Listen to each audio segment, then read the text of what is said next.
ప్రస్తుతం క్రికెట్ ప్రపంచం దృష్టంతా ఫిబ్రవరి 19 నుండి జరగబోయే ఛాంపియన్స్ ట్రోఫీ పైనే ఉంది. అన్ని జట్లు కూడా ఈ టోర్నమెంట్లో పాల్గొనబోయే స్క్వాడ్ వివరాలను కూడా ప్రకటించేశాయి.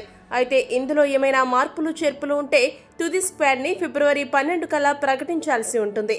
ఈ టోర్నమెంట్ కి ముందు ఇంగ్లాండ్, టీమిండియా జట్లకు వారి జట్ల బలాబలాలు పరీక్షించుకోవడానికి ఓ అవకాశం దొరికింది. ఇందులో భాగంగా జరుగుతున్న మొదటి వన్డే మ్యాచ్ లో టీమిండియా ఆల్రౌండ్ ప్రదర్శనతో అదరగొట్టి సిరీస్ లో 1-0తో ముందంజలో ఉంది.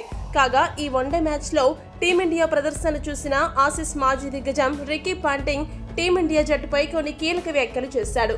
పాంటింగ్ మాట్లాడుతూ ఏమన్నాడంటే, బోర్డర్ గవాస్కర్ ట్రోఫీ అనంతరం టీమిండియా పుంజుకుని వరుస విజయాలు సాధిస్తూ ఉండడం గొప్ప విషయం. మొదట టీమిండియా ఛాంపియన్స్ ట్రోఫీ స్క్వాడ్ చూసి చాలా ఆశ్చర్యం వేసింది. అయితే ప్రస్తుతం ఇంగ్లాండ్ తో జరిగిన వన్డే మ్యాచ్ చూశాక భారత జట్టు ఒక్కసారిగా స్ట్రాంగ్ గా కనిపిస్తోంది. ముఖ్యంగా కీలక సమయంలో శ్రేయస్ అయ్యర్ జట్టులో రీ ఎంట్రీ ఇచ్చి అదిరిపోయే ప్రదర్శన చేయడం జరిగింది. శ్రేయస్ అయ్యర్ గత వన్డే ప్రపంచ కప్ లో కూడా మిడిల్ ఆర్డర్ లో కీలక పాత్ర పోషించడం చూసాం. ఇక గత కొంతకాలంగా విమర్శలు ఎదుర్కొంటున్న శుభ్మన్ గిల్ కూడా కరెక్ట్ సమయంలో ఫామ్ లోకి వచ్చి మంచి ఇన్నింగ్స్ తో అదరగొట్టాడు. ఇక అక్షర్ పటేల్ ఇన్నింగ్స్ కూడా నెక్స్ట్ లెవెల్ లో ఉంది. మరోవైపు అనుభవం లేని యువ బౌలర్లు వరుణ్ చక్రవర్తి, హర్షిత్ రాణా కూడా వచ్చిన అవకాశాలను సద్వినియోగం చేసుకుంటూ దూసుకుపోతున్నారు. టీమిండియా స్టార్ ఆటగాళ్లు రోహిత్, కోహ్లీ కూడా ఫామ్ లోకి వచ్చి ఆడడం ఒక్కటే మిగిలింది.